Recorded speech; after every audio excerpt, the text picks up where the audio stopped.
Type of relations. At least मेरे हिसाब से सभी बच्चों को बहुत अच्छे से पता चल गया होगा कि रिलेशन क्या है, ठीक है ना। ठीक है, रिलेशन में आप यदि आपको रेंज निकालना है, डोमेन निकालना है, मतलब डोमेन, रेंज, या मान लीजिए कि आपका कोडोमेन, ये सब आप निकाल सकते हैं आसानी से, ठीक है।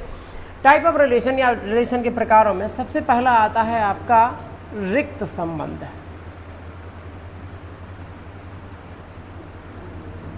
इसे कहते हैं वॉइड रिलेशन, नल रिलेशन भी कहते हैं, एम्प्टी रिलेशन भी कहते हैं।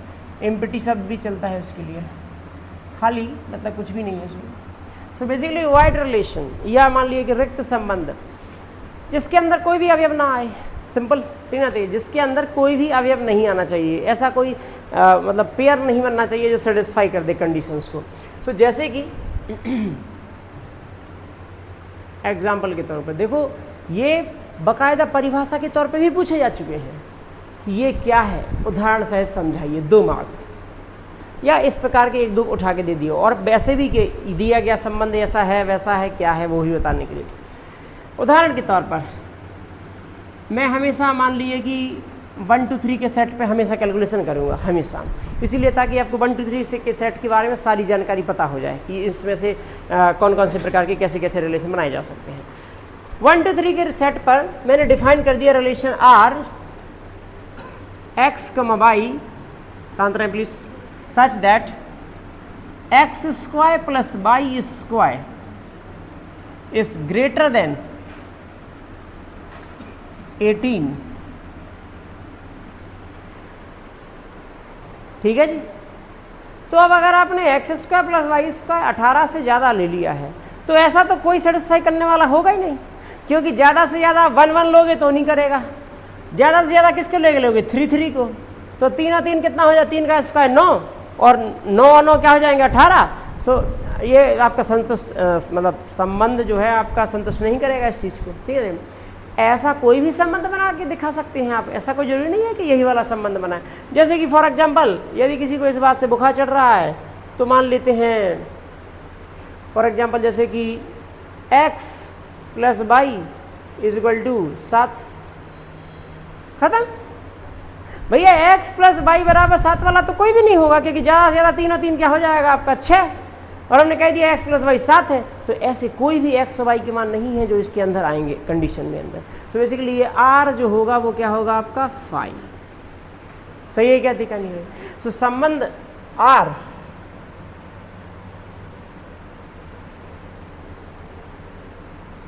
समुच्चय A पर परिभाषित संबंध R एक रिक्त संबंध होगा, या रिक्त संबंध कहलाता है यदि R बराबर क्या हो आपका, R क्या हो आपका 5 हो, मतलब रिक्त समुच्चय हो, सीधी बात एक, ठीक ना। ठीक है, दूसरा संबंध, ये तो देखो सबसे आसान की कैटेगरी है ये, ठीक है। दूसरा आता है सार्वत्रिक संबंध।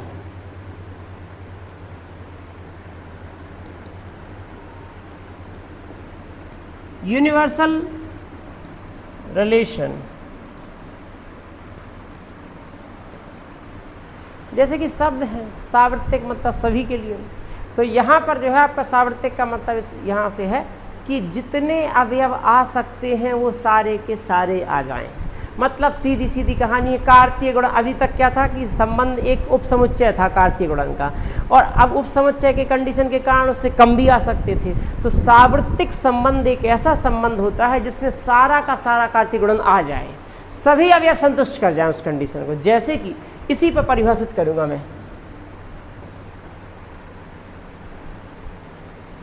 जैसे कि बच्चे मैंने a बराबर ले लिया 1 2 3, और मैंने r संबंध a पर परिभाषित कर दिया x, y इस प्रकार है कि x + y > 0।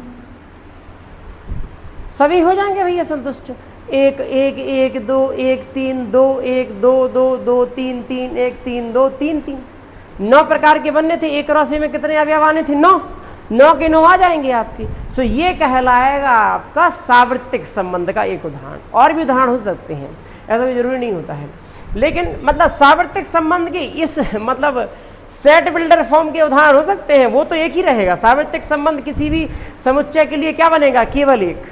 रिक्त संबंध भी केवल क्या बनेगा, केवल एक। अरे समझ में आया, ये नहीं आया, फिर से सुन लो। जिस प्रकार से किसी समुच्चय का केवल एक ही रिक्त समुच्चय होता है, जिस प्रकार से उसी समुच्चय का केवल एक ही समुच्चय होता है जिसमें सभी अवयव आते हैं, वैसे ही आपका संबंध क्या था, आपका संबंध कार्तीय गुणन का एक समुच्चय था।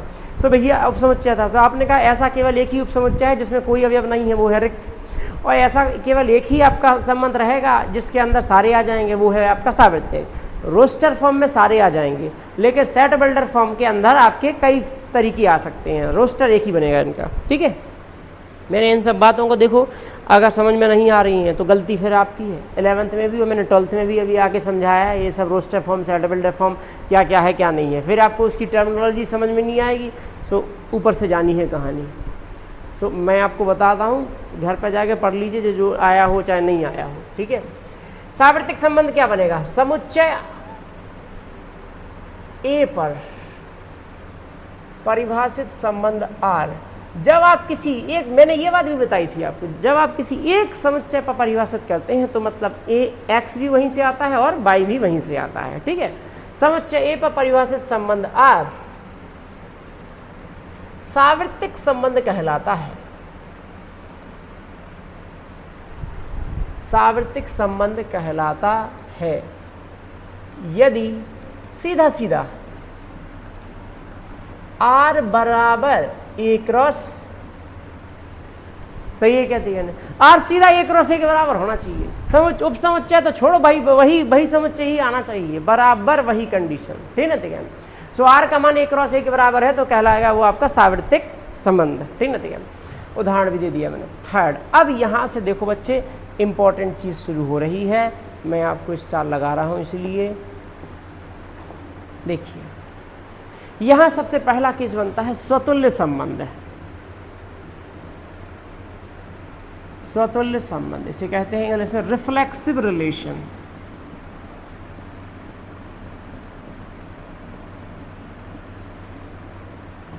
रिफ्लेक्सिव रिलेशन, स्वतुल्य, स्वयं से। स्वतुल्य का संबंध किस बात से है, स्वयं से। एक ऐसा संबंध जिसमें जो दिया गया समुच्चय था उसका प्रत्येक अवयव स्वयं से ही संबंधित हो, वो कहलाता है आपका स्वतुल्य संबंध। उनके अलावा और लोग हो सकते हैं संबंध में, लेकिन स्वयं से संबंध होना बेहद जरूरी है। जैसे कि पहले उदाहरण देखेंगे हम।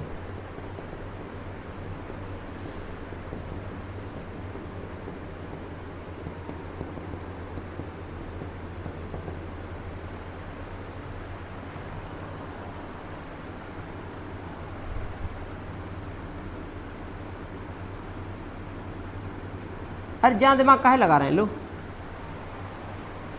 x बराबर बाई, x बराबर बाई। तो यदि आपने x बराबर बाई कह दिया तो r के अंदर क्या क्या आ जाएगा, 1 का 1 से, या सुनो 2 का 2 से, 3 का, ये है स्वतुल्य संबंध। अब मैंने एक एग्जाम्पल दिया आपको, इसका मतलब ये नहीं है कि इसमें केवल यही लोग आ सकते थे, 1 2 भी इसके अंदर आ सकता था, लेकिन ये आने चाहिए थे। ये कंपलसरी है कि ये सारे के सारे आए। मैं यहाँ पे कई उदाहरण लिख रहा हूँ उसके, इसलिए देखो ज़रा ध्यान से, आपको समझ में अभी हाल आ जाएगा। सारे जितनी कन्फ्यूजन होंगी अभी हाल ख़त्म। फिर से लिख रहा हूँ, या एक काम करता हूँ ना, समुच्चय यही रखता हूँ, इसी पे संबंधों की बदलता जाता हूँ, R1 R1। ठीक है, अभी इस पे मैंने R2 लिया संबंध। ठीक है, R2 संबंध को परिभाषित कर रहा हूँ। तो R2 संबंध को परिभाषित कर रहा हूं, कह दिया कि x, y इस प्रकार है, x, y इस प्रकार है,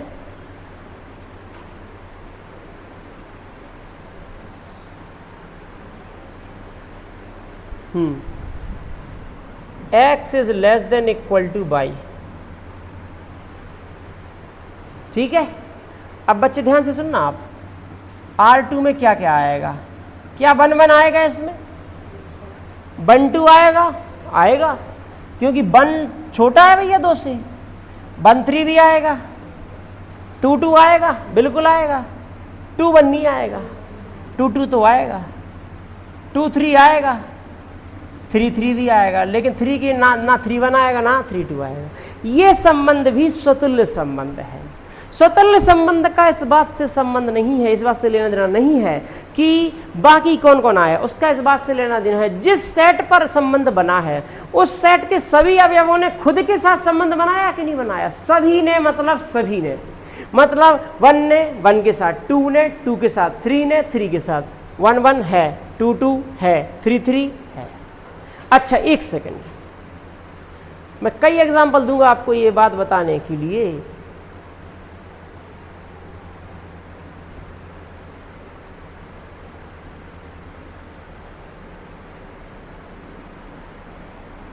ठीक, मैंने ये ले लिया। अब इस केस में क्या होगा, R3 में केवल ये लास्ट हटेगा, या सुनो भैया बाकी कंडीशन तो सेम है, 3 वाला केस हट जाएगा।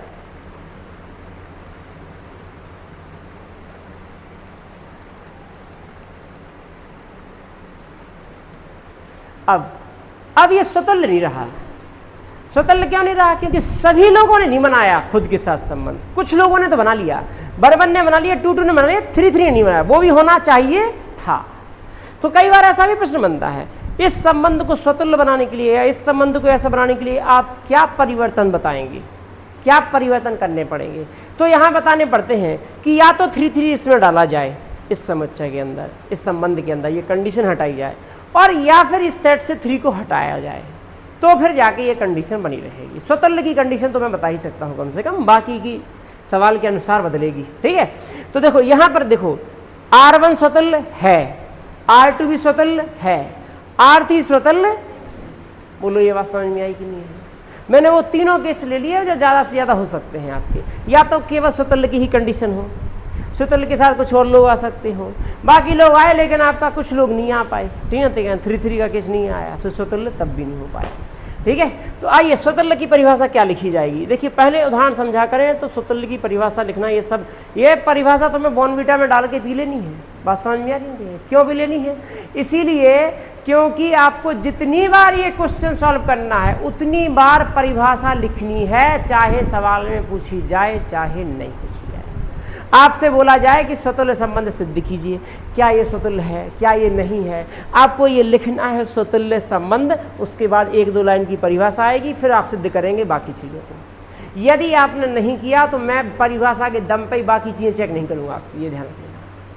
इसका कारण है कई बार आप देखेंगे, आपको लगेगा अभी कई बार सवालों में ऐसा होता है कि हम सिद्ध नहीं कर पाते हैं चीज़ों को, मतलब लास्ट तक नहीं हो पाती हैं वो उस तरीके से। आप परिभाषा लिख देंगे, आपको कम से कम अगर 3 मार्क्स का क्वेश्चन है और 3 डेफिनेशन लिख दी, 1.5 नंबर से ऊपर बिना किसी काम के मिल जाएंगे। और वो परिभाषा बिल्कुल आसान है, इसलिए परिभाषा लिखना जरूरी है, चाहे आप उसको ड्राइव कर पाएँ और चाहे नहीं कर पाएँ, ध्यान रखें बस। ठीक है, इसलिए कहता हूँ कि फॉर्मूलों को लिखा करें। आप सवाल लिख रहे हैं, सवाल ही गलत हो गया, वो फॉर्मूला भी नहीं लिखा। सामने वाले को ये तो पता होगा कम से कम तुम्हें आता तो है, लेकिन ये नहीं कर पाए आप, आपको आता है लेकिन फॉर्मूला, तो उसके दम पे नंबर मिल जाते हैं। वो वहाँ साइकोलॉजी काम करती है, ना कि आपका टिट फॉर टैट वाला केस कि लिखा तो नहीं है तो ऐसा वैसा काम नहीं बनता है। तो वो वाला केस समझिए जरा। स्वतंत्र संबंध समुच्चय ए पर परिभाषित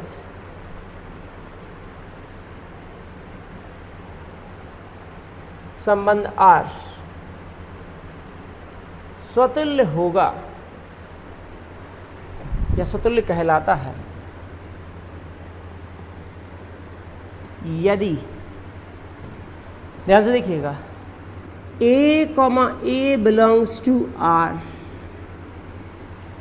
ए समझ में आया ना, 1 1 2 2 3 3।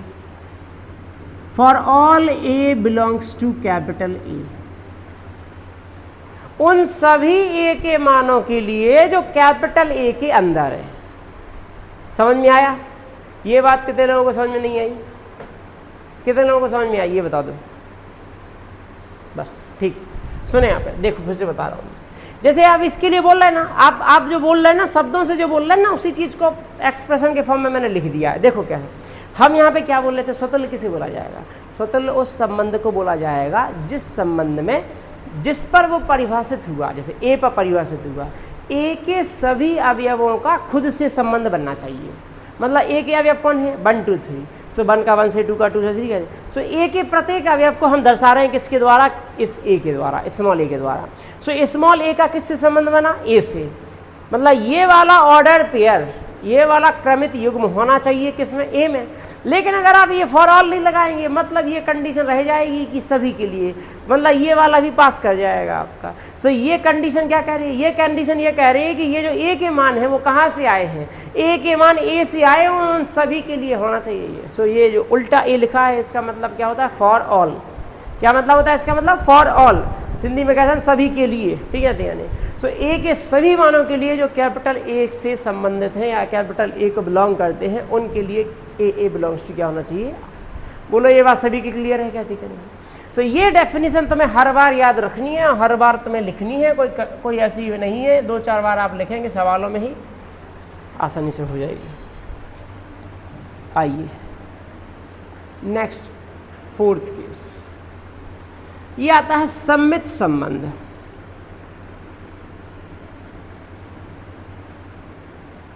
सम्मित संबंध को कहते हैं सिमेट्रिक रिलेशन।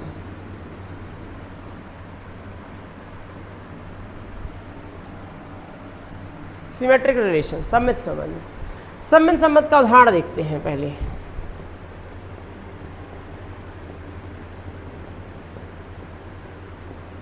R1 बराबर x, y such that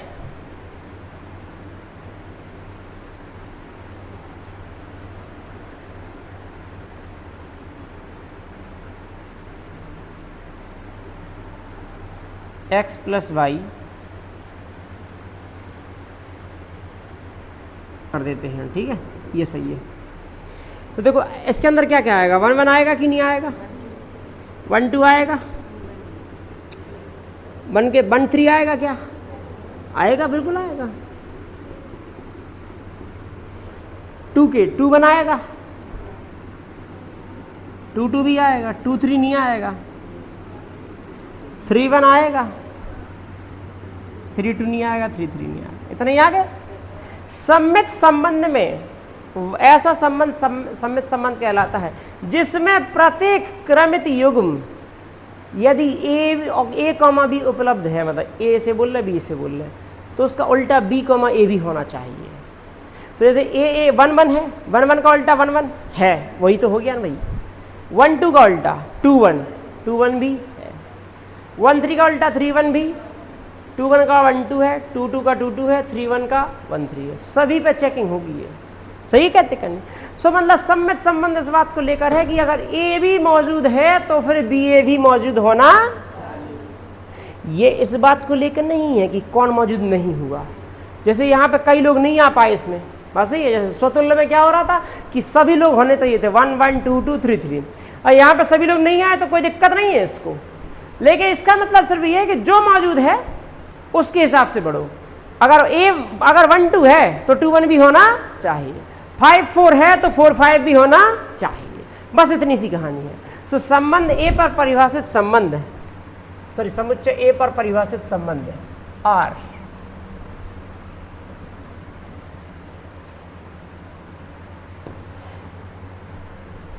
सम्मित होगा यदि, देखेंगे जरा, यदि A, B belongs to R implies B, A belongs to R। इसका सेंस क्या होता है कि यदि ये स्टेटमेंट सही है तो ये भी होना चाहिए। यस और नो, ठीक है, ठीक है। इसका मतलब यहाँ पे देखो 1 2 है, 1 2 R में है तो इसका उल्टा क्या है, 2 1 भी R में होना चाहिए। अच्छा उदाहरण देख लेते हैं कि कौन नहीं है, ठीक है। मान लिए कि R2 कोई रिलेशन बना लेते हैं, ठीक है। सो भैया बना दिया R2 इजिकल टू क्या ले दिया, x लेस देन y लिख दिया। यहाँ पे 1 1 का आएगा क्या, नहीं आएगा। 1 का आएगा 2 के साथ, 1 का आएगा 3 के साथ, 2 का आएगा 3 के साथ, बस सही है कि नहीं, ठीक है, ठीक है। नहीं भाई 1 का 2 से, 1 का 3 से, 2 का 3 से, बस इतने, इसके अलावा दे। अरे यहाँ पर क्या है 1 2 तो है लेकिन 2 1। अब एक बात तो समझ लीजिए, मैंने एक क्लास में बताया भी था देखो किसी बात को सत्य प्रूफ करने के लिए या ट्रू बताने के लिए उसके सारे केसेस ट्रू होने चाहिए, लेकिन किसी बात का गलत प्रूफ करने के लिए कोई एक भी गलत है तो सब गलत माने जाएंगे, मतलब वो स्टेटमेंट गलत माना जाएगा। क्या ये बात सही है? सो यहाँ पर भी वही केस लागू होते हैं। जैसे कि मैं एक और रिलेशन लिखता हूँ,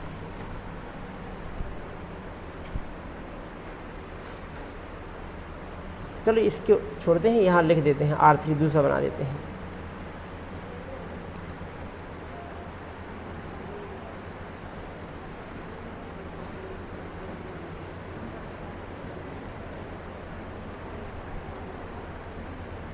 x minus y less than equal to 1। सुने यहाँ पे ध्यान से, पॉसिबल इसमें आ जाना चाहिए। 1 का 1 से संबंध निकलेगा, 1 का 2 से निकलेगा, 1 का 3 से नहीं निकलेगा। नहीं, 1 का 3 से निकलेगा, 1 माइनस 3 हो जाएगा ना। 1 minus 3 is minus 2, minus 2 is less then 1, सो 1 का 3 से निकलेगा। क्यों नहीं निकलेगा? ठीक ना, ठीक है नहीं। अब 2 का 1 से निकलेगा, 2 का 1 से निकलेगा, 2 का 2 से निकलेगा, 2 का 3 से भी निकलेगा, -1 हो जाएगा ना। 3 का 1 से नहीं निकलेगा, अरे 3 - 1 2 हो जाएगा ना। 3 का 2 से निकलेगा, 3 का 3 से निकलेगा। अब देखना आप इसका 1 1 का उल्टा 1 1 है, 1 2 का उल्टा 2 1 भी है, लेकिन 1 3 का उल्टा 3 1 नहीं है। 2 2 का उल्टा 2 2 है, 2 3 का उल्टा 3 2 है, 3 3 का उल्टा 3 3 है। मात्र केवल 1 3 है जिसका नहीं है, तो नहीं है। 1 3 का संबंध, भाई 1 3 अगर है तो 3 1 होना चाहिए था। बाकी लोग तो मतलब सम्मित की कंडीशन को फॉलो कर रहे हैं, केवल एक बंदा है जो फॉलो नहीं कर रहा है, तो उसके कारण भी हम कहेंगे कि ये संबंध आपका सम्मित नहीं। सो आपकी मतलब मैंने ये यहाँ पे बताने की कोशिश की है इसमें कि अगर कोई एक कंडीशन भी फॉल्स होती है तो हम फॉल्स ही मानेंगे उसको। यहाँ पर सारी हो जाए फॉल्स तो भाई कहीं नहीं क्या है, लेकिन ट्रू होने के लिए सारे के सारे केस ट्रू होने चाहिए। क्या ये बात सही है? कहती का नहीं बच्चे?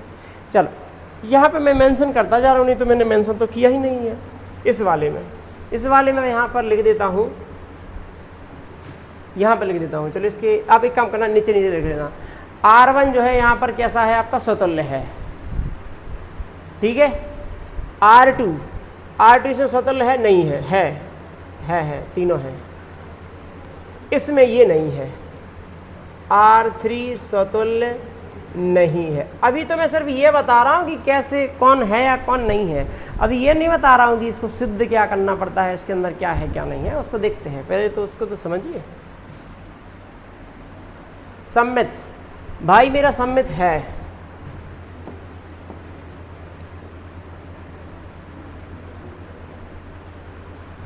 ये सम्मित नहीं है, ये भी सम्मित नहीं है।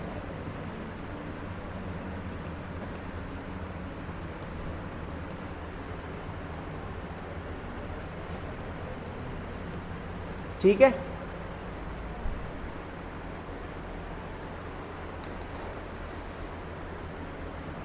इसके बाद आखिरी संबंध जो आता है, आखिरी तो क्या ही है, मतलब ठीक है, और उसमें आप केस में नहीं रखे गए।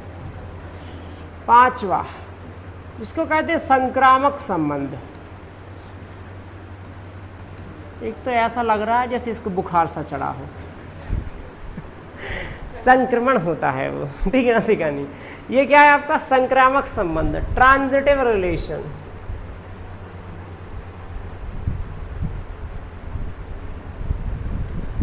ठीक, संक्रमण अवस्था या संक्रामक अवस्था क्या कहलाती है? वैसे जानकारी के लिए बता रहा हूँ। संक्रामक का मतलब ये होता है, इससे इसको छोड़ दो। संक्रामक अवस्था का मतलब ये होता है कि सामान्यतः 3 चीज़ की, इसे इंटरमीडिएट भी कह देते हैं। ए से बी और बी से सी अगर आप जाते हैं तो बी कहलाती है संक्रामक अवस्था। ये जनरली 3 चीज़ों के सेंस में इस शब्द का यूज़ होता है। रिएक्शंस में भी यूज़ होता है, किसी के स्थायीपने को बताने के लिए भी यूज़ होता है कि बीच की कोई अवस्था संक्रामक अवस्था है, मतलब वो पूरे तरीके से स्थायी नहीं। यहाँ पर भी इसी चीज़ का थोड़ा थोड़ा लेना है, लेकिन मतलब उतना तरीके से अवस्था थोड़ी नहीं यहाँ पे, लेकिन फिर भी है। इसको समझ लो इन 5 में से यही खिलाड़ी है, ठीक है दिखानी। मतलब ये थोड़ा सा जो है, मतलब थोड़ा सा बिट ऑफ मान सकते हैं। बाकी वो लोग अगर 10 में से 8 है तो ये 10 में से सिर्फ 9 है, बस इतना अंतर है। लेकिन हाँ मान लीजिए है। यहाँ पर कैसा होता है संबंध कि मान लीजिए कि मैं उदाहरण लिखूंगा, मैं 1 2 3,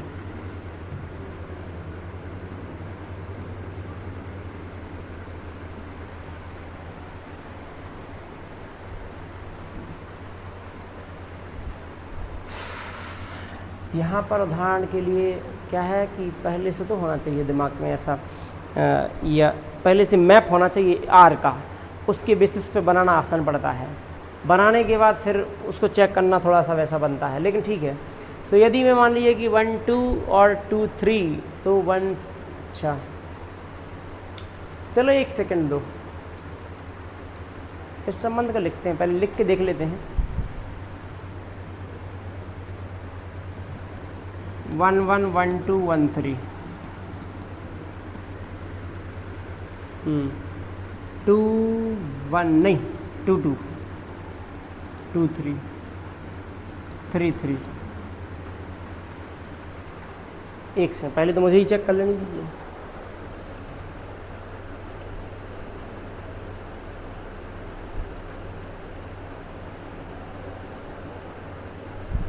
ठीक, देखो यहाँ पर कंडीशन किस बात को लेकर है, यहाँ पर कंडीशन इस बात को लेकर होती है, यहाँ पर 2 क्रमित युग्मों को लेकर होती है कंडीशन। पहली बात तो है ये, क्या कंडीशन है उसको देखो। कंडीशन ये होती है कि अगर a, b R में है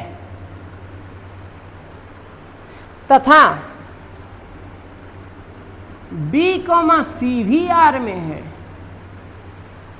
पहले तो 2 ऐसे निकालने पड़ेंगे आपको अभी जो कि ए भी आर में हो। ध्यान रखना, जो इसका एंड वाला है वो इसका क्या होना चाहिए, शुरू वाला।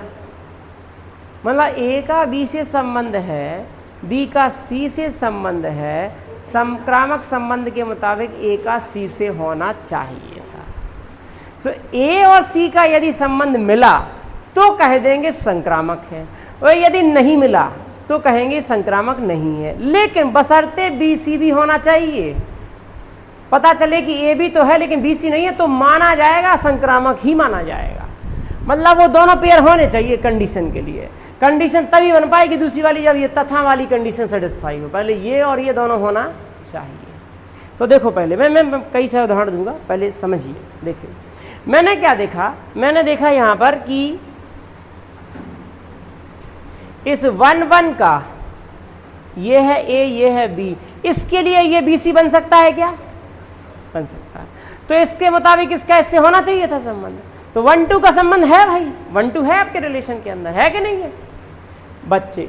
1 1 का 1 3 से हो सकता है कि नहीं, हो सकता है, बिल्कुल हो सकता है। 1 1 तो सेम है ना, आप इसको तो देख रहे हैं ए बी और बी सी, इसका एंड इसका प्रथम वाला, सही है। सो 1 3 का संबंध होना चाहिए। 1 3 है कि नहीं है, अच्छा। तो मतलब इसकी कंडीशंस और कहीं पे बन तो आ नहीं रहा है स्टार्टिंग में, तो इसके लिए संक्रामक हो गया। अब ये तुम्हें सभी के लिए चेक करना पड़ता है, सभी के सारी केसेस के लिए। अगर एक भी ट्रू नहीं है तो ट्रू नहीं है फिर। तो जैसे कि 1 2 का देखना, 1 2 यहाँ पे आ गया 1 2, ठीक है। सो 1 2 और 2 2, तो 1 का किससे होना चाहिए था, 2 से, तो 1 का 2 से है। 1 2 2 3 के साथ भी जाएगा। सो 2 2 से तो 1 3 1 3 है। समझ में आया कि नहीं आया। 1 3 1 2 के सारे केस खत्म। 1 3 3 से तो यही शुरू हो रहा है केवल। सो 1 का 3 से है, 1 का 3 से है, इसके भी केस खत्म। 2 2 का 2 3 से, 2 3 है, बिल्कुल है, इसके और तो कोई बनेंगे नहीं, 2 से तो और कोई शुरू हो नहीं रहा। 2 3 2 3 3 सेम हो गया, तो 2 3 का होना चाहिए, तो 2 3 है, संक्रामक है। अब ये कंडीशंस आपको सारी देखनी पड़ेगी। मैं और उदाहरण दे रहा हूं, एक उदाहरण से काम नहीं बनेगा आपका, रुक जाइए। लेकिन देख लीजिए अच्छे से, ये बात तो पक्की में बता रहा हूं आपको। अगर समझ जाएंगे तो एक बार में सारा गेम खत्म, नहीं समझेंगे तो कई बार में भी गेम खत्म नहीं होता है। ठीक है, टॉस करते रह जाते हैं और सिक्का जो है बीचों बीच खड़ा हो जाता है, ना यहाँ गिरता है ना यहाँ गिरता है। सुने आप, हेलो प्लीज बात ना करें। जैसे कि मैं एक उदाहरण देता हूं, चलिए देखते हैं। अच्छा, इंस्टेड ये कि उदाहरण देने की मैं यहाँ पर सीधा इसके संबंधों को लिख देता हूँ ना, पेयर्स को, ठीक है, ठीक है, वो ठीक है, जो भी रिलेशन बनेगा सब बन जाएगा। मैंने जैसे ये लिख दिया 1 2,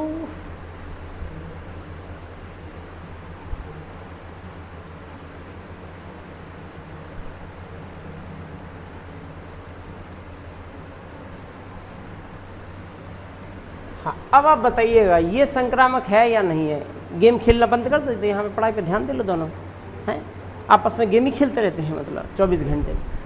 यहाँ पे R2 बताइए ये संक्रामक होगा कि नहीं होगा। बोर्ड के अनुसार पूछे ना, बोर्ड ऐसे पूछे ये संक्रामक होगा कि नहीं होगा, यदि हाँ तो क्यों, यदि नहीं तो अपने उत्तर का कारण दें। ऐसा न होगा कि नहीं, सही है कि नहीं, नहीं होगा कि नहीं, नहीं होगा भाई, ठीक ना, ठीक है नहीं, क्योंकि 1 2 और 2 3 के हिसाब से 1 3 होना और 1 3 नहीं है इसके अंदर। बात सही है क्या, ठीक है नहीं। देखो इसको कैसे चेक करते हैं उसको समझो इस बात को। मैं आपको बता रहा हूँ, उस प्रोसीजर को स्टिक रहिए, आप सही जाएंगे। देखो हर एक एलिमेंट को पकड़ा करो, एक को पकड़ा आपने, इसके साथ इसका जो एंड हो रहा है ये देख लो कि बाकी कितने का शुरू हो रहा है उससे, ठीक है। इसका एंड किस पे हो रहा है, 1 पे। 1 शुरू कहाँ हो रहा है, केवल इसी से हो रहा है शुरू, तो बस इसका इसी के साथ चेक करना है केवल। सो इसका देखा कि इन दोनों का तो सेम है, तो इसका बनना चाहिए था।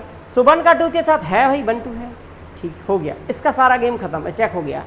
अब 1 2 पर कौन कौन शुरू हो रहा है, ये हो रहा है, और तो दोनों को देखा जाएगा। सो इसका देखा ये तो सेम है, तो 1 2 है, अभी यही हो गया 1 2 है।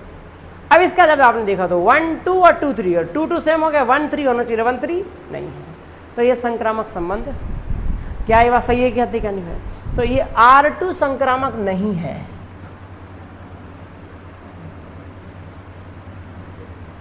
अब आपको ये लग रहा होगा इस पे पेयरिंग पता है कैसे सवाल बना देते हैं, हम भी बनाएंगे, आपसे पूछेंगे और कि ऐसा संबंध का उदाहरण दीजिए जो संक्रामक है, स्वतुल्य है, लेकिन आपका सम्मित नहीं है। ऐसे उदाहरण दीजिए जिसमें स्वतुल्य है, सम्मित है, संक्रामक नहीं है। उदाहरण दीजिए जो कि संक्रामक नहीं है, स्वतुल्य नहीं है, परंतु सम्मित है। तो उस केस में आपको खुद सोचना पड़ेगा कि कैसी पेयरिंग होगी या कैसा उदाहरण बनाया जाए, लेकिन वो तो मैं ही लिखा दूंगा आपको, मतलब कई सारे उदाहरणों के तौर पर, लेकिन आपको आना चाहिए। कंडीशन देख लेते हैं, बना देते हैं परिभाषा में क्या ही है रखा।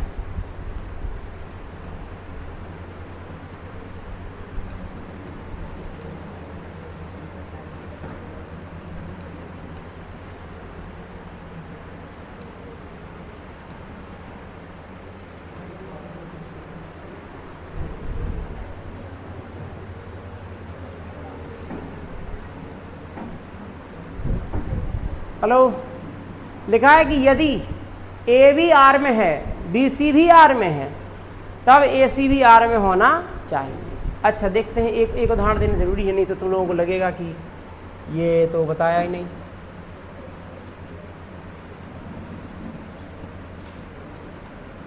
ये लिख दिया 1 1 2 2 3 3, बोले संक्रामक होगा कि नहीं होगा, होगा कि नहीं, कितने लोगों के हिसाब से होगा,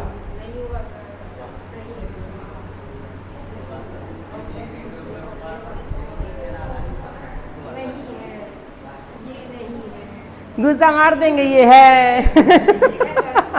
यस, देखो कोई बात नहीं, सुनो, ये अब यार मैंने आपको ये बताया था ना कि आपकी ये दोनों कंडीशन होनी चाहिए संतोष, दूसरे वाला है ही नहीं। अरे BC तो है ही नहीं इसके पास, 1 1 तो मिला, लेकिन 1 के शुरू होने वाला तो दूसरा है ही नहीं। अरे आप समझे नहीं, सुनिए, मैंने ये बोला था कि अगर ये दूसरा वाला नहीं मिलेगा ना तो संक्रामक माना जाएगा वो, क्योंकि सुनो, फिर से सुन लो, कंडीशन किस बात को लेकर है वो समझिए पहले। कंडीशन इस बात को लेकर है कि A का B से संबंध है, और अगर B का C से है तब होना चाहिए A का C से। अब अगर A का B से तो है, लेकिन B तो हुआ ही नहीं किसी के साथ संबंध, तो फिर हमें कोई कंडीशन बताने की जरूरत नहीं है, और संक्रामक माना जाएगा बाय डिफॉल्ट। क्या, हाँ ये तीनों है, देख लीजिए, ये तीनों है। ये क्या है आपका, स्वतुल्य है, संक्रामक है, सम्मित है। और आखिरी संबंध इसी के दम पे निकलता है क्या, छठवां वाला तुल्यता संबंध है। नहीं नहीं नहीं नहीं, सुन तो लीजिए, जिद मत कीजिए, क्या है वो तो सुन लीजिए। तुल्यता संबंध एक ऐसा संबंध जो स्वतुल्य, संक्रामक और सम्मित होता है, ठीक ना, ठीक है नहीं। कुल मिला के उसको सिद्ध करने का मतलब है ऊपर के तीनों को सिद्ध करना। सो बोर्ड वाले जब स्याही उनके पास काफ़ी ज़्यादा होती है तो तीनों अलग अलग लिखते हैं, सिद्ध कीजिए कि ये स्वतुल्य है, संक्रामक है और सम्मित है। नहीं तो स्याही कम होती तो लिख देते हैं तुल्यता है, ठीक है ना, ठीक है नहीं, सही है। लेकिन ये ज़्यादा पॉपुलर शब्द है वैसे सच बताऊँ तो, ठीक है। इक्विवेलेंस रिलेशन कहा जाता है ऐसे। संबंध आर तुल्यता संबंध होता है, नहीं ऐसा लिखिए,